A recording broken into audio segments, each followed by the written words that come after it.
नमस्कार मित्रांनो, मुरांबा या मालिकेच्या आजच्या भागामध्ये आता मात्र रमा ही अक्षय समोर आता त्या किचनमध्ये बसलेली असते, कारण अक्षय तिच्यासाठी चक्क चहा बनवत असतो. आणि आता तेवढ्यात आता आर्थाही ह्या रमाच्या मोबाईलवर सोराच्या मोबाईलवरून कॉल करत असते. आता रमाला असं वाटतं की सोरा मला नक्की कशासाठी फोन करत असेल. तिला वाटतं की सोरा मला फोन करत आहे, म्हणून ती काही आता अक्षय समोर सोराचा फोन काही घेत नसते. आणि बिचारे आर्था तिकडे हे सर्व सत्य ताराचं सांगण्यासाठी आता रमाला फोन करत असते, परंतु आता रमा काही फोन घेत नाही. कारण जर फोन उचलला तर गोंधळ होईल आणि तो गोंधळ होऊ नये यासाठी मी फोन उचलणारच नाही असे ती आता ठरवते. इकडे मात्र आता आर्थाला खूप टेन्शन येतं. आर्था आता बिचारी म्हणते की अरे यार, ही काकू का फोन उचलत नाही. काकू प्लीज अगं फोन उचल. रमा काकू तुला खूप महत्त्वाचं सांगायचं आहे, फोन उचल.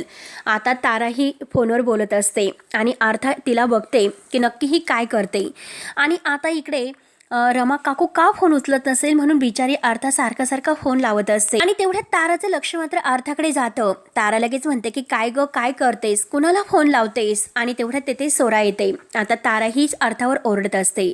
सोरा हे बघून आता विचारते की काय झालं. तेव्हा आता सोरा ही आर्थाच्या हातात आपला फोन पाहते आणि अर्थाला विचारते की हा तर माझा फोन आहे आणि आर्था तुझ्या हातामध्ये तो फोन. तेव्हा आता आर्था बिचारी मात्र खाली मान घालते. तेव्हा आता ताराच म्हणते की अगं सोरा, हे बघ, ह्या आर्थाला मात्र काही कळत नसतं. ती डम आहे ना, ती कुणाचाही फोन उचलते आणि हा फोन मात्र तुझा आहे हे तिला नाही कळाले. आणि आर्था, हा माझा फोन तुला हवा आहे ना, तो फोन घे तू. म्हणून आता आर्था बिचारी तो फोन घेते आणि अगदी तारा त्या आर्थाचा हात धरून तो फोन सोराला देण्यासाठी सांगते. सोराचा फोन आहे ना, तो दे बरं लवकर. आणि अगदी गुड गर्ल, अगदी गोड बोलण्याचं नाटक करते आणि म्हणते की हे बघ अगं, हे बघ माझा फोन आहे, हा फोन घे तुला. आणि सोराला म्हणते की सॉरी बरं का सोरा. आर्थाला म्हणते की चल बरं. आर्थाच्या मोबाईल म्हणजे हातात दिलेला असतो आणि चल माझ्या मागे ये म्हणून आता आर्थाला तिकडे घेऊन जात असते. आर्था बिचारी तिथेच थांबते, परंतु आता ही तारा पुन्हा मागे येते आणि तिला हाताला धरून म्हणते की चल ना आर्था बेबी, अगं चल, काय करतेस तू इथे, चल बरं.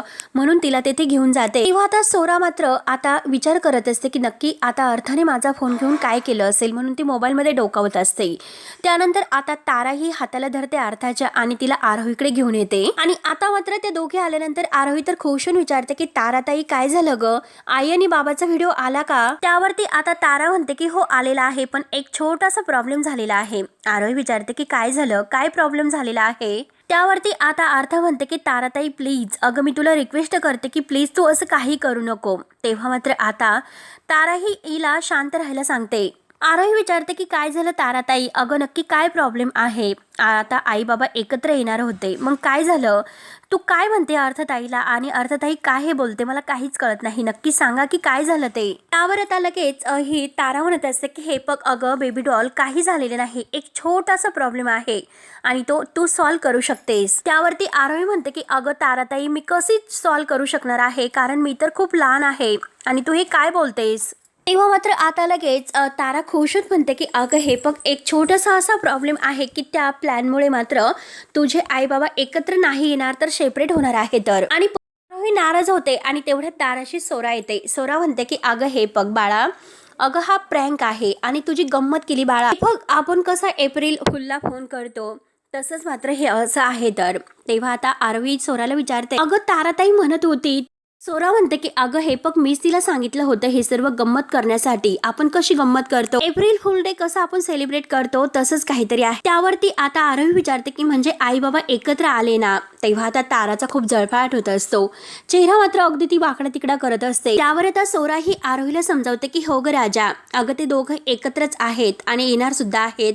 अक्षय आणि रमा या दोघांना कोणीही वेगळं नाही करू शकत आणि यापुढे मात्र ते कायम एकत्रच राहणार आहेत. आणि हे बघ राजा, अगं असं सॅड कसं चालेल बरं, आता सॅड नाही राहायचं, अगदी आनंदी राहायचं. आणि हे बघ आता आई बाबा येतात ना, मग त्यांच्या स्वागताची तयारी करायला नको का. आणि हे बघ आपण मात्र घर सजवायला नको का, घर सजवायला हवं आहे. आता आर्थाला बिचारीला आनंद होतो की सोराने जे काही आरोहीला समजावलं. आता आरोही लगेच खुश होत म्हणते की हो ना, आपण मस्त अशी सजावट करूयात. तेव्हा आता सौरा खुश होत म्हणते की गुड. आणि हे बघ आरोही बेटा, एक काम तुला करायचं आहे. आई बाबा येणार आहेत ना म्हणून छान अशी कविता तू लिही. आता सोराचा इतका जळफळाट होतो आणि तिला सोराचा खूप राग येतो. तर सोरा आरोहीला म्हणते की ती कविता लिहिल्यानंतर आई बाबा आले ना, ते आई बाबांना ती कविता मात्र तू ऐकून दाखवायची. त्यावर आता खुश होत आरोही म्हणते की हो आणि नक्कीच, आणि आता मी ती कविता लिहित आहे. आणि सोरा मात्र अर्थाला म्हणते की तू आरोहीला तिच्या रूम मध्ये घेऊन जा. तेव्हा अर्था म्हणते की हो नक्कीच, आणि अर्थाला म्हणते की तू आरोहीला कविता लिहिण्यासाठी मदत कर. आता त्या दोघी लगेच आता एकमेकांच्या गळ्यामध्ये हात घालून आता आपल्या रूम मध्ये निघून जातात. अगदी खुश होत. तारा मात्र बघतच असते आणि आता ताराचा चांगला समाचार घेते. ताराला म्हणते की काय ग, तुला लाज नाही वाटत का लहान मुलीच्या मनाला असे ठेच पोहोचवायला? लहान मुलीच्या भावनांशी खेळायला लाज कशी वाटत नाही ग तुला? आणि हे बघ, मगाशी मात्र जेव्हा अर्थाने माझ्या मोबाईलवरून रमाला जो कॉल केलेला आहे त्यावरूनच मला सर्व काही कळाले. तुझ्या डोक्यामध्ये काहीतरी सुरू आहे. तर आता तारा लगेच म्हणते की झालं का तुझं हे लेक्चर वगैरे देऊन, आणि काय ग तुला काय गरज आहे आमच्या फॅमिली मॅटर मध्ये पडण्याची? त्यावर आता सोरा म्हणते की हे बघ, मला कशात पडायचं आणि कशात पडायचं नाही हे मात्र तू मला शिकवण्याची गरज नाही. आता मात्र प्रँकच्या नावाखाली मी सगळं काही निभावून नेलेलं आहे. जर पुन्हा तू असा विचार केला तर मी सगळं काही अक्षयला सांगेल. त्यामुळे यापुढे मात्र सर्व काही करताना नीट लक्षात ठेव, असे धमकावत मात्र सोरा तेथून निघून जाते. तेव्हा ताराला खूपच राग येतो. तारा आता मनात म्हणते की आता काही झालं तरी ह्या सोराचं काहीतरी करावंच लागेल. त्यानंतर आता इकडे आता अण्णा, रमा हे सगळेजण मात्र आपल्या ऑफिसच्या केबिन मध्ये असतात. आणि आता पाटील वगैरे जे काही सर्व शिक्षक स्टाफ मंडळी आहे तर ते एकत्र त्यांची मीटिंग वगैरे सुरू असतात. अण्णा त्यांना सांगत असतात की हे बघा पाटील, या वर्षी सुद्धा आपल्या शाळेचा निकाल 100% लागला पाहिजे. त्यावरती आता पाटील सर म्हणतात की हो अण्णा साहेब, परंतु रमाचं मात्र आता ह्या सगळ्यात काहीही लक्ष नाही. ती सारखी आता ह्याच विचारत असते अक्षयच्या, की सोरा मला का फोन करत असेल, नक्की काय तिला सांगायचं आहे याचा मात्र ती विचारच करत असते. आणि सोराला हे सर्व कळाले असेल की मी अक्षय बरोबर होते म्हणून. नाही, सोरा सुद्धा तशी नाही, पण मला एकच कळत नाही की सोरा मला फोन का करत असेल आणि मुळात म्हणजे मी तिचा फोन का उचलला नसेल बरं. आणि तेवढ्यात मात्र रमाला पुन्हा आता जे काही मंगळसूत्र आहे आणि मंदिरात जो काही घडलेला प्रकार आहे, साक्षात माऊलीने मात्र आता कुंकवाचा आहेर करून आपल्या नात्याला आशीर्वाद दिलेला आहे, हे सर्व घडलेले क्षण मात्र तिला पुन्हा आठवतात. आणि आता मात्र ती स्वतःला पुन्हा म्हणते की आता मी फोन उचलला नाही, पण माझ्या मनामध्ये अजून सुद्धा अक्षयचाच विचार आहे, मी अक्षयबद्दलच विचार करते म्हणून तिने मला कॉल केला असेल. पण नाही, तसे सुद्धा वाटत नाही. मला हे सर्व वाटले म्हणून मी तिचा फोन नाही घेतला. आणि राहिला प्रश्न मात्र मंगळसूत्राचा, परंतु ते मंगळसूत्र पुजाऱ्यांनी माझ्या हातात मध्ये आणून दिले होते. मग मला हेच कळत नाही की मी मात्र आता ते सर्व कसं नाकारणार, मी कसं अपमान करू शकत होते मंगळसूत्राचा. आणि त्या मंगळसूत्राबद्दल अक्षयने सोराला जर काही सांगितलं नसेल ना,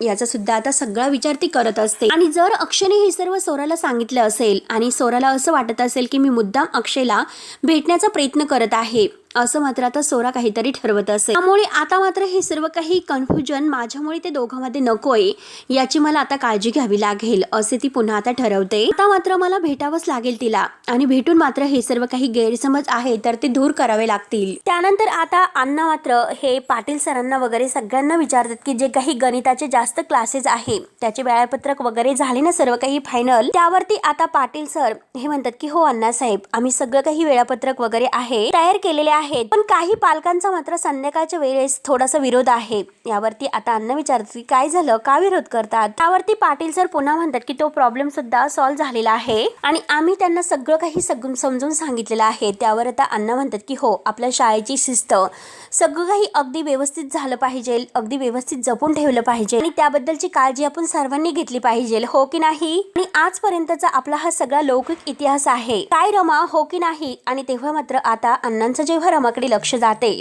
तेव्हा मात्र रमा वेगळ्याच विचारात आहे हे अण्णांच्या लक्षात येते. आणि तेवढ्यात आता पाटील सर आहे तर ते काही फाईल्स आहे तर त्या तपासून घेण्यासाठी अण्णाकडे देतात, काहीतरी आता व्यवस्थित आहे की नाही हे चेक करण्यासाठी. आणि तेवढ्यात आता अण्णा ही फाईल वगैरे चेक करत असतात. रमा मात्र विचारतच असते. आता अण्णा म्हणतात की हे बघ रमा, आणि रमा तुला जर काही अण्णा विचारायचं असेल, काही सांगायचं असेल तर तू त्यांना विचारू शकते. त्यावरती रमा म्हणते की नाही, आणि सॉरी अण्णा, मला खरंच लवकर निघावं लागेल, एक महत्त्वाचं काम आहे ते मला आत्ता आठवले आणि मी आता निघत आहे. त्यावरती अण्णा म्हणतात की अगं आपण आता मीटिंग मध्ये आहोत आणि मीटिंग संपल्यानंतर तुला जे काही काम आहे ते करू शकते. त्यावरती आता रमा म्हणते अण्णा खूप महत्त्वाचं काम आहे आणि आता जर मी नाही गेले तर खूप मोठा प्रॉब्लेम होईल आणि सगळी परिस्थिती हाताच्या बाहेर जाऊ शकते. त्यावर आता अण्णा म्हणतात की बरं ठीक आहे, मी ड्रायव्हरला सांगतो तू गाडी घेऊन जा. आता रमा म्हणते की नाही अण्णा, त्याची काही गरज नाही, मी सर्व मॅनेज करते. म्हणून घाईने ती उठते, आपली बॅग मोबाईल वगैरे घेऊन आता लगेच घाईने निघून जाते. तेव्हा आता अण्णा हे सर्व काही बघून म्हणतात की हे बघा, याला म्हणतात मल्टी टास्क.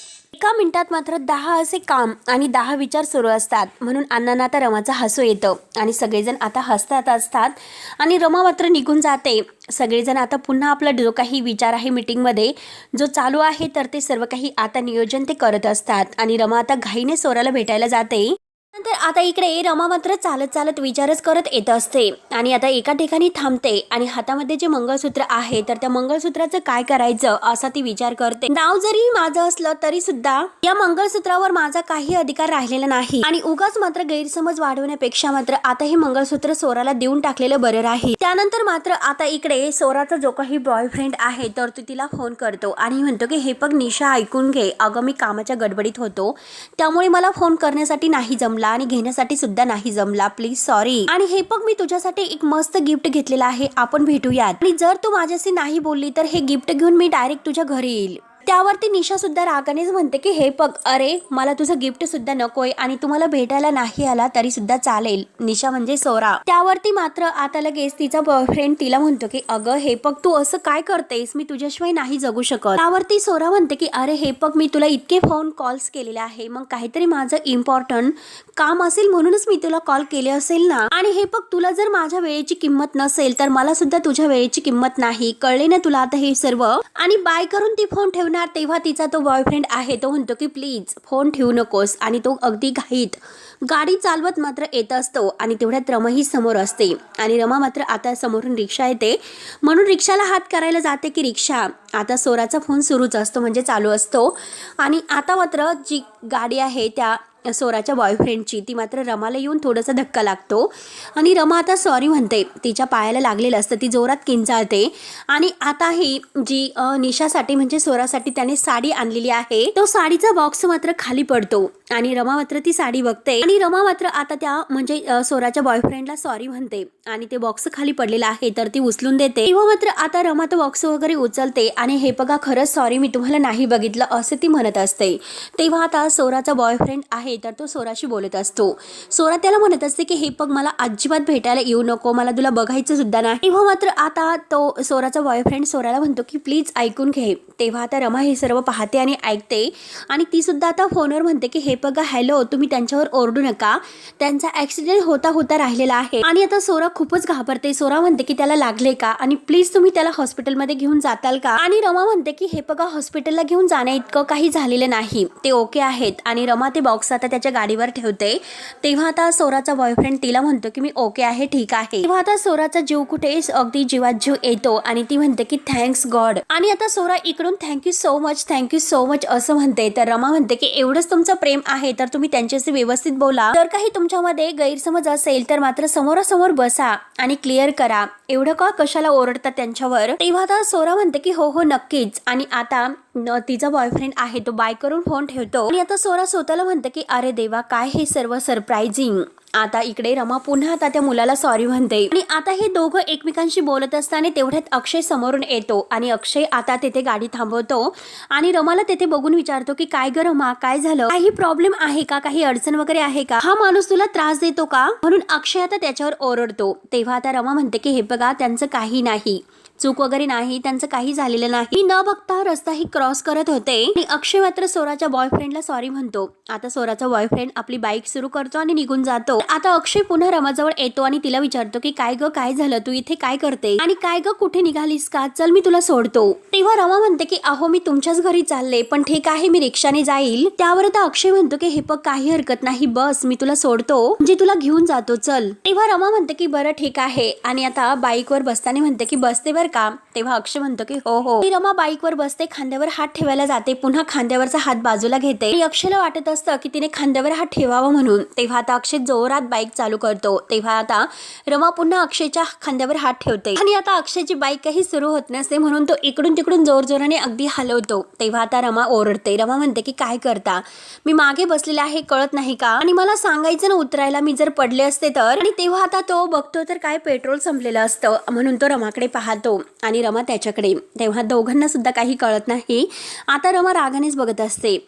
त्यानंतर आता इकडे तारा मात्र आता इरावतीशी फोनवर बोलत असते की हे बघ ग्रॅमी, अगं हे बघ ती सोरा जर मध्ये तडफडली नसती तर मात्र प्लॅन आपला वर्कआउट झाला असता. आणि काय ग ग्रॅमी, तुम्हाला तेथे बसून काय हे सर्व हे कर ते कर सांगत आहे, तू ये ना इकडे. आणि मी तिचा विटनेस शोधतच आहे, परंतु आता फक्त वेळ येऊन दे आणि तू बघतच राहा मी त्या सोराची कशी वाट लावते. आणि त्यानंतर तेवढ्याच सोरा ही आपल्या बॉयफ्रेंड बरोबर आता फोनवर बोलत असते आणि म्हणत असते की खरंच हो, मला खूपच साडी आवडली. आणि तेवढ्यात तारा ही बाजूला लपते आणि ग्रॅमीला म्हणते की हे बघ ग्रॅमी, मी तुला नंतर कॉल करते, ती सोरा आहे तर ती कुणाशी तरी बोलत आहे. आणि लगेच आता फोन कट करते आणि सोरा नक्की कुणाशी बोलत आहे ऐकण्याचा प्रयत्न करत असते. आता सोरा तिच्या बॉयफ्रेंड बरोबर आता म्हणत असते की खरंच मला साडी खूप आवडली आणि हे बघ मी कशी तुला नेसून दाखवणार बरं, आणि आपण मात्र संध्याकाळी भेटत आहोत, मग तेव्हा बघ मी कशी ती साडी नेसून येते आणि कशी दिसते ते. आणि आज मात्र मी तुला हे सांगणार आहे की एक्झॅक्टली मात्र ह्या घरामध्ये मी का राहते.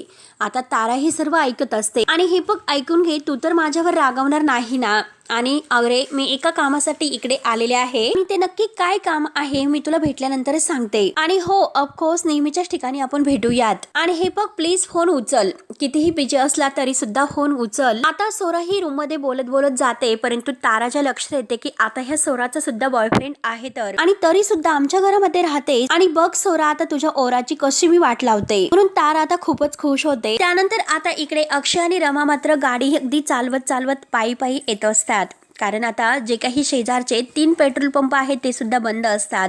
अक्षय म्हणतो की काय नशिबाची खरंच आता ही जोड आहे, म्हणजे आता इतके पेट्रोल पंप सुद्धा बंद आहेत. त्यावरती रमा म्हणते की ठीक आहे, अहो पुढे सुद्धा अजून एक पेट्रोल पंप आहे तर. त्यावरती अक्षय रमाला म्हणतो की ठीक आहे, अगं तू कशाला पायपीट करते, तू रिक्षा पकड आणि जा लवकरात लवकर घरी. त्यावरती रमा म्हणते की नाही, मगाशी तुम्ही माझ्यासाठी थांबला होतात, मग आता मी तुमच्यासाठी थांबते, आणि मी जर अशी तुमची साथ सोडली तर ते बरोबर नाही वाटत, त्यामुळे मी थांबते. आणि हे बघा पेट्रोल पंप समोरच आहे आणि बघा येथून दिसत आहे तो. त्यानंतर अक्षय तिला विचारतो की अगं मला एक गोष्ट सांग, नक्की असं काय कारण आहे की इतक्या अर्जंट आज तो आमच्या घरी येत आहे. त्यावरती रमा सांगते की मला सोराचा फोन आला होता. हे ऐकून अक्षय विचारतो की काय बोलते, सोराने तुला फोन लावला होता आणि चुकून केला असेल. त्यावरती आता रमा म्हणते चुकून जर केला असेल तर मला आनंद आहे, आणि जर मी स्वतःला तर नशिबानं समजेल, आणि जोपर्यंत मी तिला जाऊन भेटत नाही तोपर्यंत मात्र मला शांत नाही वाटणार. एकतर अगोदरच अगदी खूप प्रॉब्लेम झालेले आहेत माझ्यामुळे, त्यामुळे आणखीन काही प्रॉब्लेम व्हायला नको. तेव्हा आता अक्षय म्हणतो की नाही ग, अगं तुझ्यामुळे काही कोणते प्रॉब्लेम नाही, माझ्या वृत्तीमुळेच आपण सगळेजण ह्या दडपणाखाली आहोत, ह्या विषयाखाली, त्यामुळे जाऊन दे, चुकीच्या आणखीन कोणतेही गैरसमज नको व्हायला. तेव्हा आता रमा तिच्या हातातील मंगळसूत्र आहे ते मंगळसूत्र अक्षयला दाखवते आणि हे मंगळसूत्र याचं काय करायचं असं विचारते. आणि ह्या दागिन्यावर मात्र आता सोराचा हक्क आहे, हे अधिकार आहे, ते मंगळसूत्र तिला द्यायला हवं. त्यावर मात्र आता अक्षय म्हणतो की ह्या मंगळसूत्रावर सोराचा काही एक हक्क नाही, आणि तसंही ते नशिबाने आणि देवाने तुझ्या हातामध्ये दिलेला आहे, त्यामुळे आता सगळ्यात जास्त हक्क या मंगळसूत्रावर तुझा असेल, आणि त्याचं काय करायचं हे तुझं तू ठरव. आणि यावर मात्र रमा अक्षय हे नाव लिहिलेलं आहे, त्यामुळे हे मंगळसूत्र तिचं नाही. बरं असून दे, चल मी तिकडे पेट्रोल पंपावर पेट्रोल टाकतो आणि तिकडे तुला सोडतोय. किंवा आता अक्षय गाडी चालवत चालवत तिकडे पेट्रोल पंपावर घेऊन जातो. आता रमा ही स्वतःला शांत करते आणि रमा आता इकडे यायला निघलेली असते. त्यानंतर आता इकडे सोरा ती साडी वगैरे नेसून आता तिच्या बॉयफ्रेंडला भेटायला जायला निघालेली असते. आणि तेवढ्यात तारा तिच्या समोर येते आणि तारा म्हणते की सोरा अगं ऐक ना, आणि खरंच सॉरी बर का, मी असं वागायला नको होतं, म्हणून मुद्दाम आता सोराची माफी मागण्याचं ठरवते. आणि हे बघ प्लीज, अगं प्लीज तू अक्षय मामाला हे सर्व सांगू नको म्हणून आता रिक्वेस्ट करत असते. त्यावरती सोरा म्हणते की डोंट वरी, मी नाही सांगणार, मी तुला माफ केलं. आणि म्हणते की वाव अगं खरंच खूपच छान दिसते ग तू साडीमध्ये. आता मुद्दाम ती सोराशी गोड वागण्याचा प्रयत्न करत आहे आणि विचारते की काय ग सोरा, तू इतक्या रात्रीची बाहेर का निघाली आहेस. त्यावर आता सोरा म्हणते अगं माझं जरा काम आहे, मला बाहेर जायचं आहे, आणि हे बघ मी येते, थोडा वेळापूर्वी लगेच येते. त्यावर लगेच आता तारा म्हणते की हो हो नक्की नक्की. आणि सोरा आता तेवढ्यात जायला निघणार, तोच आता समोरून रमा येते आता रमाला बघून सोराला काहीच कळत नाही की कशासाठी आले असेल. रमा अक्षय दोघेही एकत्रच येतात. तेव्हा आता सोरा म्हणते की रमा तू. तेव्हा आता रमा म्हणते की हो अगं तुलाच भेटायला आलेले आहेत. त्यावरती आता अक्षय म्हणतो की अगं सोरा अगं तू म्हणे की हिला फोन केला होतास का. त्यावरती आता सोरा म्हणते की नाही ग मी तुला फोन केलेला नव्हता. तेव्हा आता लगेच रमा म्हणते की अगं तू असं का म्हणतेस. एक मिनिट. आणि रमा आपल्या मोबाईल मधील मात्र आता जो काही फोन केलेला आहे तर ते दाखवते. कॉल हिस्ट्री मध्ये आता तिचा जो फोन आलेला आहे तो दाखवते आणि यासाठीच मी तुझ्याशी बोलायला आले असं सांगते. तेवढ्यात आता ताराचं जे काही लक्ष आहे ह्या दोघींच्या मोबाईलकडे जातं आणि ह्या दोघींचा मोबाईल सेम टू सेम आहे हे तिच्या लक्षात येते. आणि तेवढ्यात आता सोरा सुद्धा विचार करत असते कारण अर्थाच्या हातात तिचा मोबाईल असतो म्हणजे नक्की हा फोन अर्थाने आता रमाला केलेला आहे तो पण माझ्या मोबाईलवरून. विचार करून आता सोराला हे सर्व आठवतंय आणि हे सर्व आठवल्यानंतर आता मग बहुतेक अर्थाने फोन केलेला आहे आणि असे आता ती स्वतःला ठरवत आता रमाला सांगते की आरोही माझ्या मोबाईलवर गेम खेळत होती बहुतेक तिने तुला फोन केला असेल माझ्या मोबाईलवरून. आता हे सर्व ऐकल्यानंतर अक्षय म्हणतो की घ्या बघितलंस का रमा मी तुला म्हटलं होतं की चुकून फोन लागला असेल. तेव्हा अक्षय म्हणतो की हिला आता उगाच शंका आली होती की आम्ही दोघं एकत्र काम करतो म्हणून तू जलस वगैरे झाली की काय. तेव्हा आता सोरा म्हणते की काय ग रमा आणि तसंही तुझाच अधिकार आहे आणि तुम्ही आता आरोहीचे आई वडील आहात. तेव्हा आता लगेच रमा ही सोराला थँक्यू म्हणते. हे जे काही बोललीस ना त्यामुळे माझ्या मनावरचं ओझं आहे तर ते खरंच हलकं झालं. त्यानंतर आता सोरा म्हणते की बरं ठीक आहे मी निघते मला खरंच उशीर होतो. तेवढ्यात मात्र त्या दोघी निघणार तोच लगेच सोराचा धक्का रमाला लागतो आणि दोघांची आता धडक होते आणि दोघींच्या हातातील मोबाईल आता खाली पडतात आणि तारा ही मुद्दाम घडूनच आणते. तारा लगेच तेवढ्यात आता लगेच फोन आहे तर तो फोन घेते आणि दोघींच्या फोनची अदलाबदल करते. आता मात्र दोघे एकमेकांना थँक्स बोलतात परंतु आता ताराने फोन दिल्यानंतर आता सोरा ही थँक्यू बोलते आणि आता सोराच्या अंगावर जी काही साडी आहे त्याकडे मात्र आता रमाचं लक्ष जातं आणि तेव्हा त्या मुलाच्या हातात सुद्धा ही साडी होती त्या बॉक्समध्ये. हे जे काही क्षण दोघंही अगदी घडलेला क्षण आहे तो रमाला पुन्हा आठवतो. त्या बॉक्समधून पडलेली साडी सुद्धा सेम अशीच होती आणि सोरा सुद्धा आज तशीच सेम टू सेम साडी नेसलेली आहे हे सुद्धा आता रमाला अगदी समोर स्पष्ट होते. आता ही सर्व काही अगदी बघून मात्र रमा म्हणते की ही साडी कुठेतरी बघितल्यासारखी वाटते. आता सोरा म्हणते की अगं माझ्या मैत्रिणीने आजच मला गिफ्ट केलेली आहे ही साडी आणि तिलाच भेटायला मी चाललेले आहे. चला एनिवे मी निघते आता बाय करून सोरा तिथून निघून जाते. परंतु ताराला तर खूपच आनंद होतो कारण आता फोन तिने अगदी एकमेकींचा चेंज केलेला आहे. तेव्हा आता अक्षय म्हणतो की रमा तू बस मी आवरून घेतो. तेव्हा आता रमा म्हणते की नाही मी आरोहीला भेटून निघते आता. आरोही कुठे आहे. तेव्हा तारा म्हणते की आरोही क्लासला गेलेली आहे ती येईलच आता. अक्षय आपल्या रूम मध्ये निघून जातो आणि तारा सुद्धा. तारा मात्र आता रमाकडे बघून आता इतके हसते कारण सोरा आणि रमा या दोघींचे फोन आता तिने बदली केलेले आहेत याचा तिला खूप आनंद होत असतो. आता मात्र खूप मज्जा येणार आहे म्हणून खुश होत ती आपल्या रूम मध्ये निघून जात आणि रमा आरोहीची वाट बघत तेथेच बसलेली असते. आणि मित्रांनो शेवटी हा भाग येथे संपतो. पुढील भागामध्ये आता मात्र सोराचा मोबाईल जो काही रमाकडे असतो त्यावर मात्र आता सोराच्या बॉयफ्रेंडचा फोन येतो. बेबी तू कुठे आहेस. अगं मी पोहोचलो येते. आता रमा मात्र तेथे अगदी तो फोन ऐकल्यानंतर लगेच भेटायला येते आणि आता सोरा आणि तिचा बॉयफ्रेंड आहे तर तो मात्र आता एकमेकांना तेथे भेटलेले असतात आणि आता रमा त्यांच्या मागून पाठलाग करत येते आणि आता जे काही सोरा त्याला सांगत आहे तर तो मात्र ऐकायला तयारच नसतो. तो म्हणतो की बेबी नाही आज मात्र मी तुला प्रपोज केल्याशिवाय नाही राहणार म्हणून तो आता सोराच्या बोटामध्ये अंगठी घालतो. तेव्हा आता रमा लगेच पुढे येते आणि रमा लगेच आता सोराचा बॉयफ्रेंड आहे त्याला ढकलून देते आणि म्हणते की तू नाही म्हणत होती तरी सुद्धा जबरदस्तीने तो तुझ्या बोटामध्ये अंगठी घालत होता तुला का थांबवता येत नाही त्याला. आता तो मुलगा म्हणतो की कोण सोरा आणि कोण सोरा. तेव्हा आता रमा म्हणते की ही माझ्या नवऱ्याची होणारी बायको आहे त्यांचं लग्न ठरलेलं आहे. तेव्हा आता सोराचा बॉयफ्रेंड म्हणतो की हे बघा तुम्ही तिला विचारा अगोदर तिचं कुणावर प्रेम आहे माझ्यावर प्रेम आहे. तेव्हा आता रमा मात्र अगदी सोराकडे बघत असते आणि तो मुलगा प्लीज प्लीज करत असतो. आता सोराला काय करू सर्व काही खरं सांगू किंवा नको सांगू आता हे मात्र अगदी तिला अगदी धक्कादायक वाटतं. तेव्हा आता मित्रांनो सोरा आता कसं सर्व काही रमाला सांगते आणि नक्की पुढे काय होतं हे बघण्यासाठी आपल्या चॅनलवर नक्की सबस्क्राईब करत राहा. धन्यवाद.